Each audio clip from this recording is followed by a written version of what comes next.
दोस्तों, EMI, easy monthly instalment, ये नाम सुनते ही आपके भी दिमाग में क्या आता है? एक नया फ़ोन, एक बाइक या एक नया घर का सपना। लेकिन एक अजीब बात है, जो अमीर हैं वो ईएमआई लेने के बाद और अमीर बनते चले जाते हैं, लेकिन जो गरीब हैं वो ईएमआई लेकर और गरीब बनते चले जाते हैं। इसके पीछे की क्या सच्चाई है, आज के इस वीडियो में मैं आपको बताने वाला हूँ। लेकिन उससे पहले आप लोगों से एक क्वेश्चन है, क्या ईएमआई आपके लिए दोस्त है या दुश्मन? कमेंट में बताइएगा ज़रूर। चलिए वीडियो स्टार्ट करते हैं बिना किसी देरी के। सबसे पहले जानते हैं ईएमआई होती क्या है। बैंक या फाइनेंस कंपनी आपको सामान तुरंत दे देती है और आपसे छोटे छोटे किस्तों में पैसे लेती है, लेकिन इस वजह से इंटरेस्ट आपको देना पड़ता है उस सामान के ऊपर, और वह सामान इस वजह से इंटरेस्ट देने की वजह से उसकी असल कीमत से ज़्यादा आपको पैसा देना पड़ता है। आइए आपको एक एग्जांपल से समझाता हूँ। सपोज डैट आपने 20,000 का एक मोबाइल फ़ोन ख़रीदा ईएमआई पर 1 ईयर के लिए, और उस फ़ोन का टोटल कॉस्ट 24,000 पड़ गया। मतलब आपने 4,000 एक्स्ट्रा रुपीज़ पे किया, वो भी सिर्फ 1 साल के ईएमआई पे करवाने के चक्कर में। तो दोस्तों, अब बात करते हैं कि एक अमीर आदमी ईएमआई लेकर अमीर कैसे बनता चला जाता है। अमीर आदमी ईएमआई लेकर अपने एसेट बिल्ड करता है, ना कि लायबिलिटी। अमीर आदमी एसेट अपना बिल्ड इस प्रकार करता है। अमीर आदमी ईएमआई पर घर, ऑफिस या मशीन या गाड़ी बिजनेस के लिए लेता है। इन एसेट्स से पैसा जनरेट होते रहता है। अमीर आदमी लोन इसलिए भी लेता है कि उससे उसका टैक्स बेनिफिट होता है। घर के लोन पर टैक्स में छूट मिलता है। बिजनेस लोन पर भी उसे टैक्स सेविंग होता है। कैश फ्लो मैनेजमेंट, एक अमीर आदमी अपना पैसा एक जगह बांध कर नहीं रखता है, वो ईएमआई देता है, लेकिन पैसे को उस तरह यूज़ में लाता है ताकि उससे भी पैसा जनरेट होता रहे। एक अमीर आदमी अपने एसेट को कैसे यूज करता है, आइए आपको एक एग्जांपल से समझाते हैं। एक बिजनेसमैन ने 50 लाख का ऑफिस ईएमआई पर लिया। ऑफिस से रेंट आने लगा लगभग 14 के पर मंथ।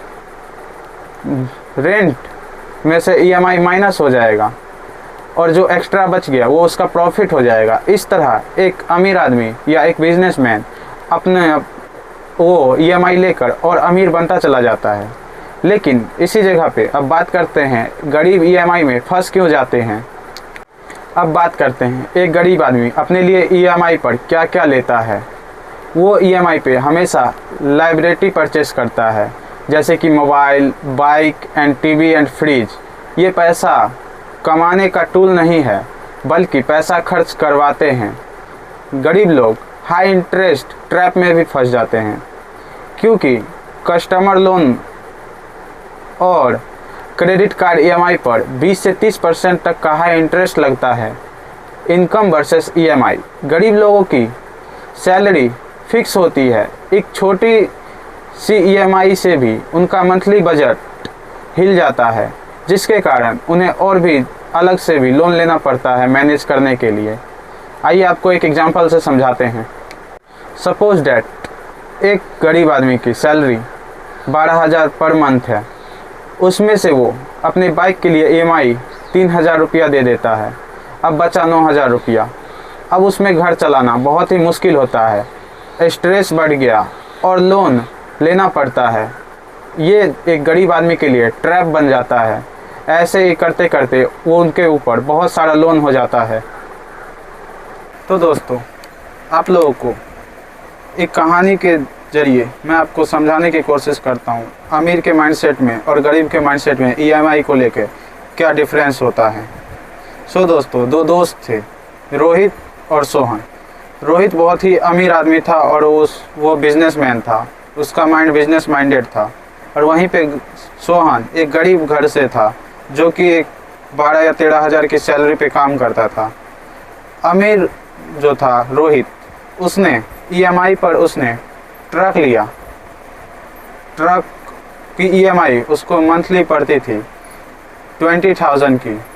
और उसने ट्रक को रेंट पे लगा दिया और ट्रक से उसको 14,000 पर मंथ इनकम आने लगा, जिससे वो 20,000 EMI में दे देता था और 20,000 जो उसे प्रॉफिट हो जाता था। वहीं पे सोहन गरीब लड़का था, उसे बिल्कुल भी पता नहीं था, फाइनेंशियल प्लानिंग उसके पास बिल्कुल भी नहीं थी। उसने भी सेम EMI पर बाइक लिया, बाइक सिर्फ घूमने के लिए लिया। यूज हुई EMI 4,000 पर मंथ पड़ती है, सैलरी से पैसा कट जाता था। रोहित 5 साल के बाद ट्रक का मालिक बन गया और लाखों में प्रॉफिट कर लिया। और वहीं पे सोहन ने जो बाइक लिया था, वो बाइक 5 साल बाद उसकी हुई तो, लेकिन उसके पीछे अब भी उसका खर्च हो रहा था और उसके बाद उसकी बाइक की वैल्यू भी कम हो गई। वहीं पे सोहन ट्रक भी उसका हो गया, लेकिन उससे उसने प्रॉफिट भी किया और ट्रक उसका हो गया, उसके बावजूद भी वह उससे प्रॉफिट कर रहा था और ट्रक की वैल्यू थी। लेकिन वहीं पे सोहन ने जो बाइक लिया था, उसकी वैल्यू भी कम हो गई और वो उसका खर्च भी बढ़ गया। यही होता है EMI गरीब और अमीर के बीच अंतर। गरीब आदमी अपने लाइबिलिटी के लिए EMI लेता है, लेकिन वहीं पे एक अमीर आदमी अपने एसेट बनाने के लिए EMI लेता है। अब बात करते हैं EMI का साइकोलॉजी ट्रैप। EMI का एड्स बोलता है बस 990 पर मंथ, दिखने में बहुत सस्ता पड़ता है, लेकिन यही छोटी छोटी अमाउंट मिलके एक बड़ा बोझ बन जाता है। गरीब आदमी शॉर्ट टर्म सोचता है, अभी चाहिए, लेकिन वहीं पे एक अमीर आदमी या बिजनेसमैन लॉन्ग टर्म के लिए सोचता है, ये चीज़ मुझे पैसा देगी या मेरा पैसा खर्च करवाएगी। तो दोस्तों, EMI से बचने के लिए मैं आपको 3 टिप्स दूंगा कि आप कभी भी EMI ले तो लाइबिलिटी के लिए EMI मत लीजिए। फ़ोन, टीवी, फ्रिज ये सब अपने कैश से लीजिए। आपको अगर EMI लेना है तो अपने एसेट बनाने के लिए EMI लीजिए। घर, ज़मीन, बिजनेस या मशीन या जो भी चीज़ जो आपको इनकम जनरेट करके दे, उसके लिए आप EMI लीजिए। वो EMI गुड EMI होता है। इंटरेस्ट रेट चेक करो, कोई भी EMI लेने से पहले उसका इंटरेस्ट रेट चेक करिए। 12 से 15% ज़्यादा हो तो अवॉइड करिए। इमरजेंसी फंड रखो ताकि EMI का प्रेशर ना हो।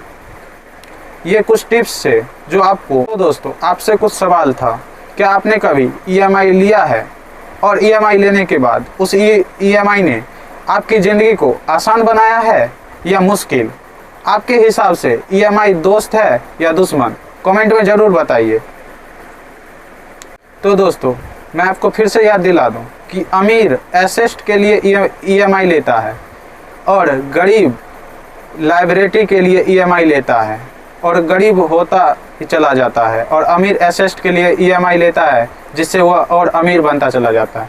दोस्तों, अगले वीडियो में मैं आपको बताने वाला हूं कि जितने भी रिचेस्ट पर्सन होते हैं या जितने भी बिजनेसमैन होते हैं, वो हमेशा कोई भी सामान EMI पर क्यों खरीदते हैं। उनके पास कैश रहने के बावजूद भी वह EMI का यूज़ क्यों करते हैं कोई भी सामान खरीदने के लिए या कोई भी शॉपिंग करने के लिए। अगर आपको ये वीडियो इन्फॉर्मेटिव लगा हो और अच्छा लगा हो तो वीडियो को लाइक करें और अपने दोस्तों में भी शेयर करें। बताइए कि EMI आपके लिए दोस्त है या दुश्मन, कमेंट में ज़रूर बताइए। मिलते हैं अगले वीडियो में।